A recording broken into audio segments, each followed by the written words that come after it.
Hello everyone. Today I am going to be doing something very different. I am going to be reading the Wikipedia page for something called the Tenerife Airport Disaster. This was the worst accident in the history of aviation.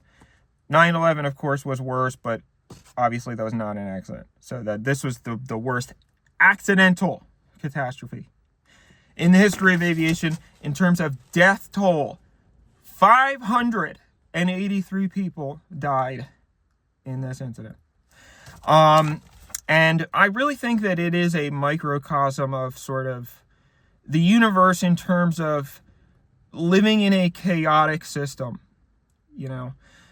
And in that sense, understanding it can help not just in aviation, but in general, you know, in life, to sort of understand why accidents happen and how we can go about better preventing them in all facets of life, you know. So the first thing I think that needs to be understood in order to wrap your head around this incident is something called the Swiss cheese model of accident causation or loss prevention. There's a lot of different names for it, but basically what this illustrates is, in terms of engineering, you know, when you're trying to engineer something to prevent a catastrophe, or you're trying to engineer something to prevent an accident, safety is redundancy. So you have multiple safeguards for the same thing. So if one thing fails, then this happens. If that fails, then this happens, you know. And each of these layers of safeguards can be thought of as layers of Swiss cheese, slices of Swiss cheese. I don't think that I've had Swiss cheese since I was a young child, and I really didn't like it. But maybe I would like it now. I don't know. I haven't tried it in a long time. It may have been on a stray sandwich here and there that I never thought about, but so Swiss cheese, obviously, the main thing that everybody knows about Swiss cheese, it has holes in it. And so you can think of the layers of safeguards in a system being like layers of Swiss cheese. So you have your hazards here. And normally, if you have redundant layers of safeguards, multiple layers of Swiss cheese, that stops the hazards from going through your system and coming out the other end as a incident or a loss or a catastrophe or an accident or what have you. But each defensive layer is not perfect. You know, you cannot, that's the whole thing about living in a chaotic system. You cannot predict everything, no matter how hard you try, no matter how much redundancy you add. That's the holes that are in each of the layers of Swiss cheese, the vulnerabilities in each of your safeguards. And occasionally, a catastrophe will happen when a hazard manages to exploit the vulnerability of each of the layers in succession. And you can visualize that as the hazard passing through all the layers of Swiss cheese, the holes. So the holes in your defensive layer line up and the hazard passes through all of them. And that causes a catastrophe.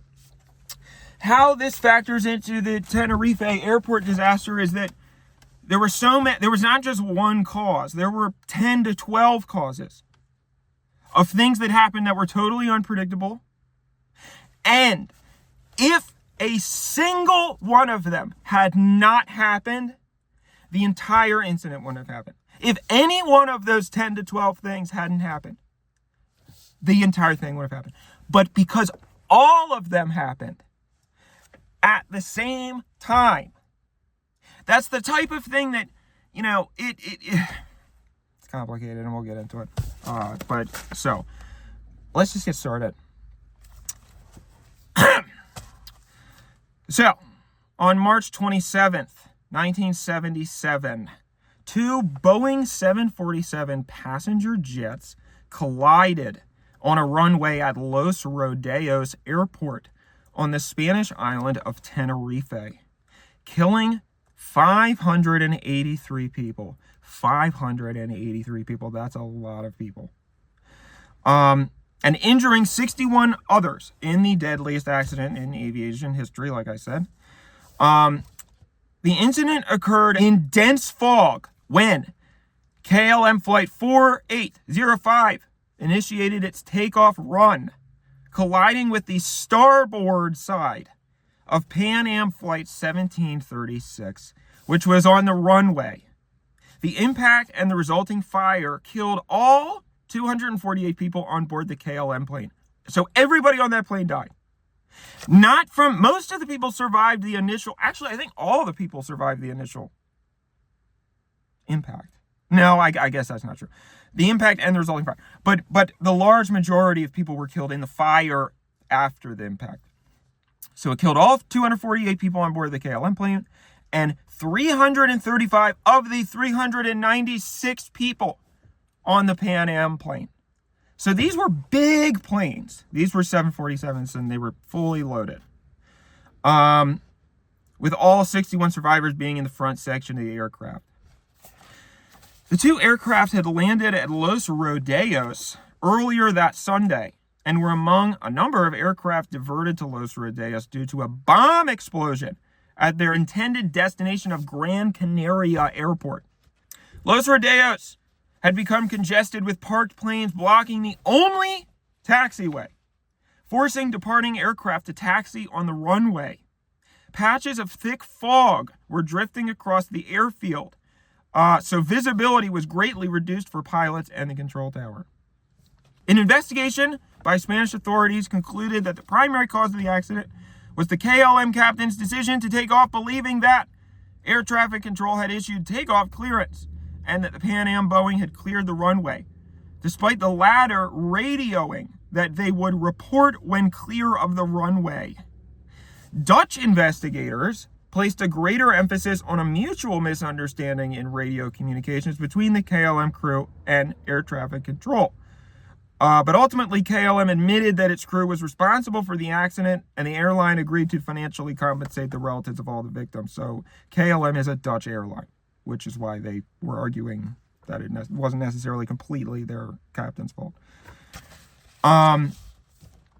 The accident had a lasting influence on the industry, highlighting in particular the vital importance of using standard phraseology in radio communications. Cockpit procedures were also reviewed, contributing to the establishment of crew resource management as a fundamental part of airline pilots' training. The captain is no longer considered infallible, and combined crew input is encouraged during aircraft operations. Nathan Fielder, season 2 of The Rehearsal, was all about that. Highly recommend.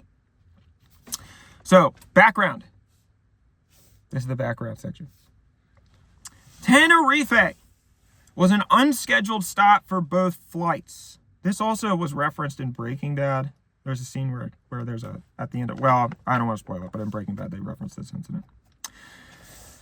Tenerife was an unscheduled stop for both flights. Their destination was Gran Canaria Airport, also known as Las Palmas Airport, serving Las Palmas on the nearby island of Gran Canaria.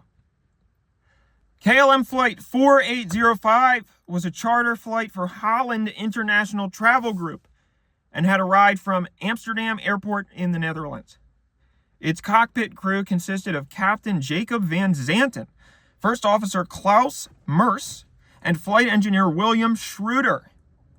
At the time of the accident, Van Zanten was KLM's chief flight instructor with 11,700 flight hours, of which 1,545 hours were on the 747. So this was an experienced pilot. This was one of their senior pilots. This was one of their big dogs. Mers had 9,200 flight hours, of which 95 hours were on the 747. Schroeder had 17,031 flight hours, of which 543 hours were on the 747. So an experienced crew, for the most part. The aircraft was a Boeing 747-206B. The KLM jet was carrying 14 crew members and 235 passengers, including 52 children. Most of the KLM passengers were Dutch. Also on board were 4 Germans, 2 Austrians, and 2 Americans. After the aircraft landed at Tenerife, the passengers were transported to the airport terminal. One of the inbound passengers, Robina van Lanschot, who lived on the island with her boyfriend, chose not to reboard the 747, leaving 234 passengers on board.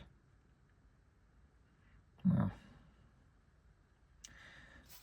The next flight involved was the Pan Am Flight 1736. Pan Am Flight 1736 was also a charter flight by the Greek shipping company Royal Cruise Line. It had originated at Los Angeles International Airport, which is just down the road, with an intermediate stop at New York City's JFK International Airport. The aircraft was a Boeing 747-121 named Clipper Victor. Of the 380 passengers, mostly of retirement age, but including 2 children, so a lot of them were going to the Canary Islands on vacation. So it was a lot of vacationers and retirees. All but 5 passengers on board the aircraft were Americans. The non-American passengers were all Canadian nationals. They were on their way to board the cruise ship, the Golden Odyssey, for a 14-day trip across the Mediterranean. The new crew consisted of Captain Victor Grubbs, First Officer Robert Bragg, Flight Engineer George Warnes, and 13 flight attendants.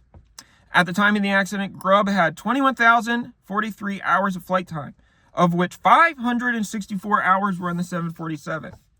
Bragg had 10,800 flight hours, of which 2,796 hours were on the 747. Warnes had 15,210 flight hours, of which 559 hours were on the 747. So again, a pretty experienced crew. I mean, I'm not a pilot, but it sounds experienced. Not noobs. Clipper Vector was a historically notable plane, as it was the first Boeing 747 to operate a commercial airline flight when it flew from JFK Airport to London Heathrow on January 21st, 1970. On August 2nd, 1970, in its first year of service, it also became the first 747 to be hijacked en route between JFK and San Juan, Puerto Rico. It was diverted to Havana, Cuba. So it was the first 747 to be hijacked.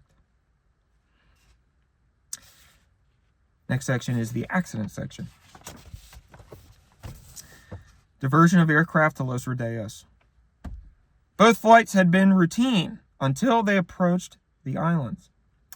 At 13:15, a bomb planted by the separatist Canary Islands independence movement exploded in the terminal of the Gran Canaria Airport, injuring 8 people.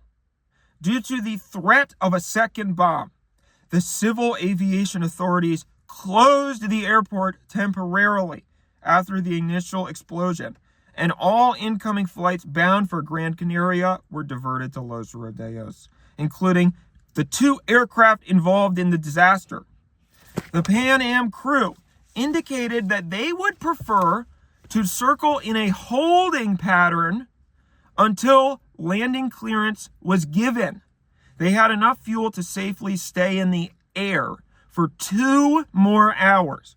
So they said, we would rather circle around instead of having to land, and having a taxi and having to wait, because we're already up here and we have enough fuel to do it, so we don't have to worry about it. But they said, no, you have to go to Tenerife.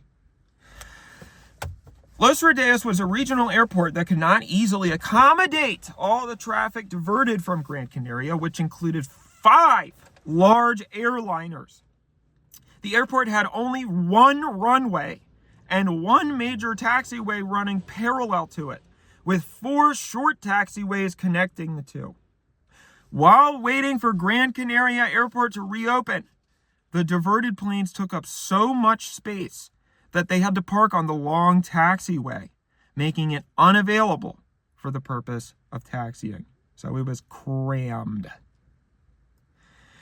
Instead, departing aircraft needed to taxi along the runway to position themselves for takeoff, a procedure known as a back taxi or a backtrack. The authorities reopened Gran Canaria Airport once the bomb threat had been contained. The Pan Am plane was ready to depart from Tenerife, but access to the runway was obstructed by the KLM plane and a refueling vehicle. The KLM captain had decided to fully refuel at Los Rodeos instead of Las Palmas, apparently to save time, because they were getting very irritable because they've been flying. You know when you're on a plane, you're just like, come on, I just want to go home.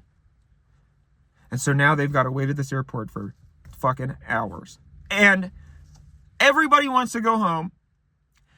The Pan Am is ready to take off. So imagine you're sitting in the airplane. Imagine how frustrating it would be, when they're like, oh, we can't take off because of some bullshit.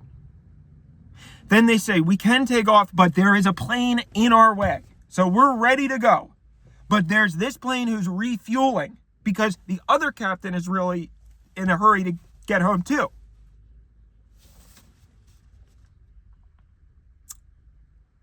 The Pan Am aircraft was unable to maneuver around the refueling KLM in order to reach the runway for takeoff due to a lack of safe clearance between the two planes, which was just 12 feet. The refueling took about 35 minutes, so they had to wait another 35 minutes because the plane was in the way.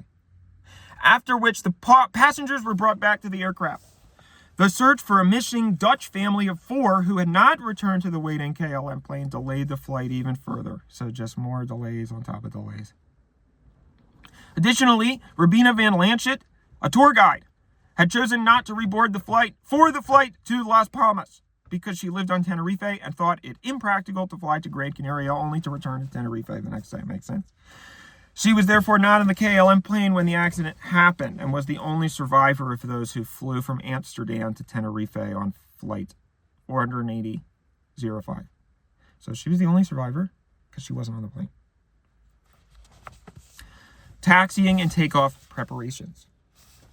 The tower instructed the KLM plane to taxi down the entire length of the runway and then make a 180-degree turn to get into takeoff position. While the KLM was back taxiing on the runway, the controller asked the flight crew to report when it was ready to copy the air traffic control clearance. Because the flight crew was performing the checklist, copying the clearance was postponed until the aircraft was in takeoff position. Shortly afterward, the Pan Am was instructed to follow the KLM down the same runway, exit it by taking the third exit on the left, and use the parallel taxiway. Initially, the crew was unclear as to whether the controller had told them to take the first or the third exit. The crew asked for clarification, and the controller responded emphatically by replying, "The third one, sir. 1, 2, 3, third one." The crew began the taxi and proceeded to identify the unmarked taxiways using an airport diagram as they reached them. So remember, it's so foggy, you can barely see 10 feet in front of you. So they're going down the taxiway. It's a little difficult to envision because it's very confusing. There's a diagram here, right? So basically, if you've ever had somebody say, okay, on 3, 1, 2, 3, and then you're sort of like, wait, so do you mean go? So you're going to say 1, 2, 3, go? Or it's 1, 2, 3, and then you go on 3. That sort of confusion is what's happening here. So they said, take the third runway exit, and so they're like, do you mean number 3 or do you mean the third one that we will pass? Right? On top of that, it's very foggy.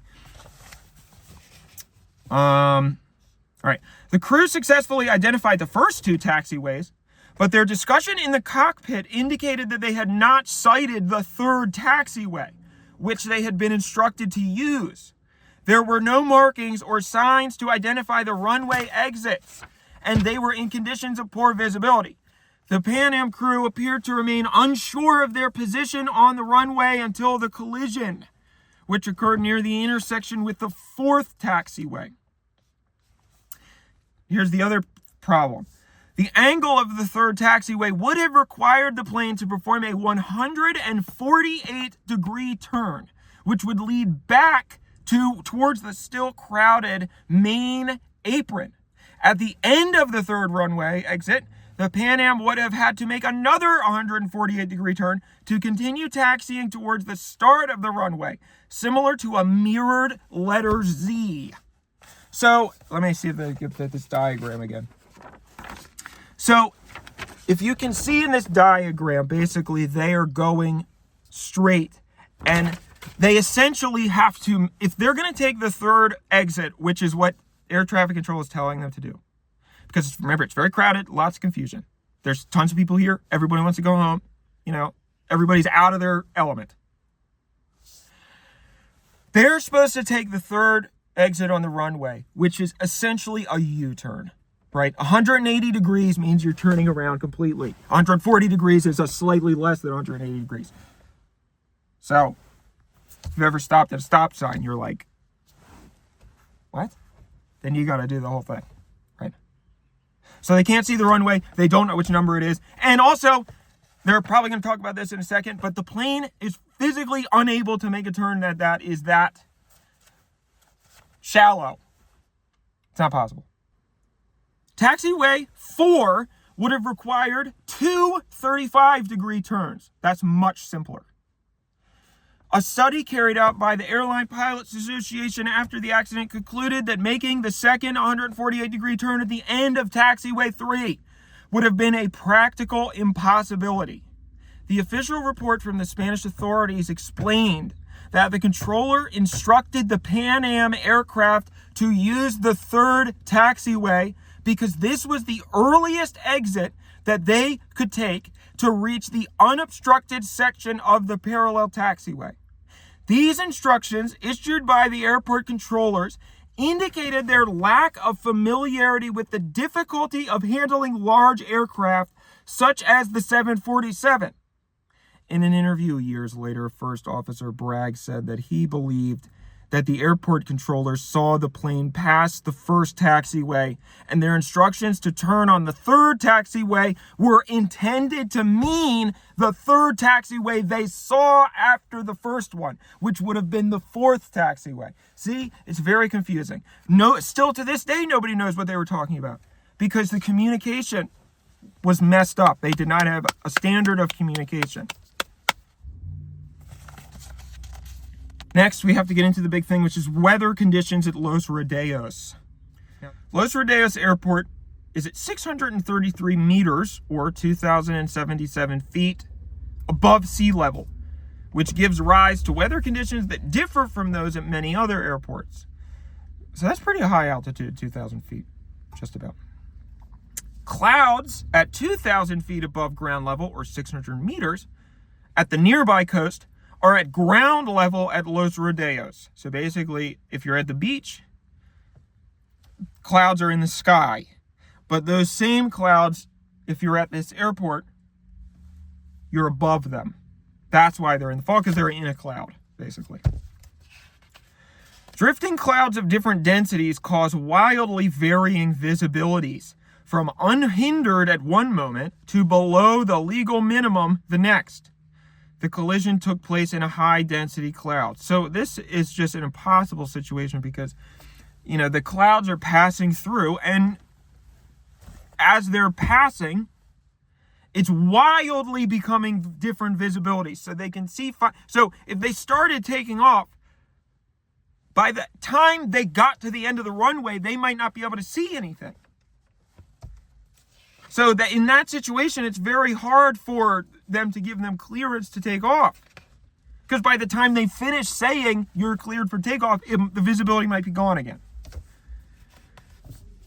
The Pan Am crew found themselves in poor and rapidly deteriorating visibility almost as soon as they entered the runway. According to the ALPA report, as the Pan Am aircraft taxied to the runway, the visibility was about 1,600 feet or 500 meters. Shortly after they turned onto the runway, it decreased to less than 100 meters or 330 feet. Right? So that's basically what I just said. The second they turned, the visibility reduced almost 1,000 feet, a little over 1,000 feet, which means that they can't see 1,000 feet in front of them. Meanwhile, the KLM plane was still in good visibility, but with clouds blowing down the runway towards them. The aircraft completed its 180-degree turn in relatively clear weather and lined up on runway 30. The next cloud was 900 meters or 3,000 feet down the runway and moving towards the aircraft at about 12 knots or 14 miles an hour. So it's different visibilities at both ends of the runway. So they're seeing this cloud and the clock's ticking, because if the cloud gets to them, then they can't take off, because that's not legal clearance. The next section is communication misunderstandings. Immediately after lining up, the KLM captain advanced the throttles and the aircraft started moving forward. MERS advised him that ATC clearance had not yet been given, and Van Zanten responded, "No, I know that. Go ahead, ask." MERS then radioed the tower that they were ready for takeoff and waiting for our ATC clearance. ATC radioed the KLM aircraft, addressing them by the wrong call sign, although the KLM still interpreted the transmission as theirs, providing instructions that specified the route that the aircraft was to follow after takeoff, but did not clear them for takeoff. To add to the confusion, the controller had used the word takeoff in his clearance, potentially convincing Van Zanten that a takeoff clearance had been issued. MERS read the flight clearance back to the controller, completing the readback with the statement, "We are now at takeoff," although it is still not known whether "we are at takeoff" or "we are taking off" was said. So there's a lot of confusion about who people are talking to, what they're saying. Van Zanten interrupted the first officer's readback with the comment, "We're going." The controller, who could not see the runway due to the fog and did not have any ground radar to use at the airport, initially responded with "okay," terminology that is non-standard, which reinforced the KLM captain's misinterpretation that they had takeoff clearance. The controller's response of "okay" to the first officer's non-standard statement that they were now at takeoff was likely due to his misinterpretation that they were in takeoff position and ready to begin the roll when takeoff clearance would be received, but not in the process of taking off. The controller then immediately added, "Stand by for takeoff, I will call you," indicating that he had not intended the instruction to be interpreted as a takeoff clearance. A simultaneous radio call from the Pan Am crew caused mutual interference on the radio frequency, which was audible in the KLM cockpit as a 3-second long shrill sound. This caused the KLM crew to miss the crucial latter portion of the tower's response. The Pan Am crew's transmission was, "We're still taxiing down the runway, Clipper 1736. This message was also blocked by the interference and inaudible to the KLM crew. Either message, if heard in the KLM cockpit, would have alerted the crew to the situation and given them time to abort the takeoff attempt. So if either of those messages had been heard in their entirety, even with the fog, even with the bomb threat, even with the crammed taxiway, even with the ATC people not knowing what they're talking about, that whole thing would have happened. But it's all these things are stacking up, right? All these things are trying to get through the Swiss cheese. Due to the fog, neither crew was able to see the other plane on the runway ahead of them. In addition, neither of the aircraft could be seen from the control tower, as the airport was not equipped with ground radar. That's important. So they don't have radar. Everybody's going just based off what they see with their eyeballs and what they hear over the radio. After the KLM plane had started its takeoff roll, the tower instructed the Pan Am crew to report the runway clear. The Pan Am crew replied, "Okay, we'll report when we're clear." Upon hearing this, the KLM flight engineer expressed his concern about the Pan Am not being clear of the runway, by asking the pilots in his own cockpit, saying, "Is he not clear, that Pan American?"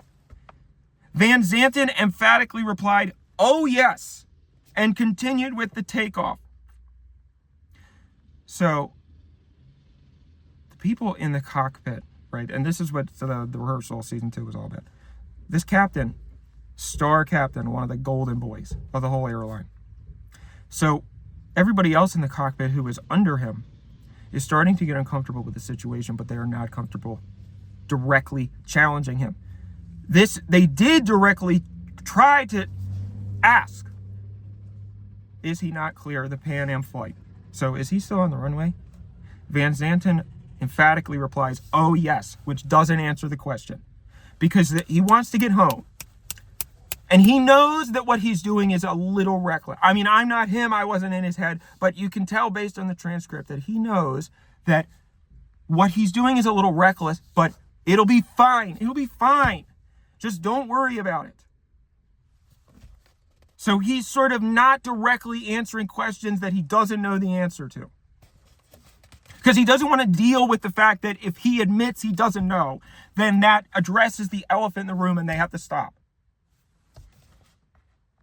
He's overconfident, and he's like, I've done this a million times. Don't worry about it. Now we get to the collision. According to the cockpit voice recorder, the Pan Am captain said, "There he is," when he spotted the KLM's landing lights through the fog just as his plane approached runway exit 4. When it became clear that the KLM aircraft was approaching at takeoff speed, Captain Grubbs exclaimed, "God damn, that son of a bitch is coming," while First Officer Robert Bragg yelled, "Get off, get off, get off." Grubbs applied full power to the throttles and made a sharp left turn towards the grass in an attempt to avoid the impending collision. So there's no visibility. It's totally foggy. They're sitting there on the runway. I would imagine probably they would have heard something, but also there's a lot of planes taking off, so you probably are hearing a bunch of stuff, right? The first thing that they see is out of the fog, lights appearing to gradually get brighter and brighter and brighter. By the time they're about to get hit, they don't realize that an airplane is taking off and headed straight for them until they are about to get hit. So they see the lights and they're like, huh? And then all of a sudden, the entire airplane is there. That's how low the visibility is. By the time the KLM pilots saw the Pan American aircraft, so the same thing is happening in reverse. All of a sudden, they're trying to take off and they see out of the fog appears this plane that is just sitting there. By the time the KLM pilots saw the Pan American aircraft, they had already exceeded their speed and were moving too fast to stop. In desperation, the pilots prematurely rotated the aircraft nose upward and attempted to clear the Pan Am by lifting off, causing a 22-meter or 72 feet tail strike. So the captain's like, let's just see if we can just pull upwards and avoid them by going up. And the plane, the tail hits the ground.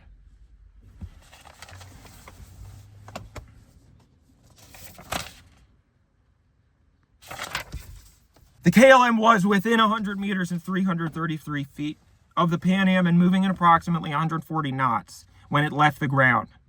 The KLM 747's nose landing gear cleared the Pan Am. So it did clear the Pan Am flight at the front section.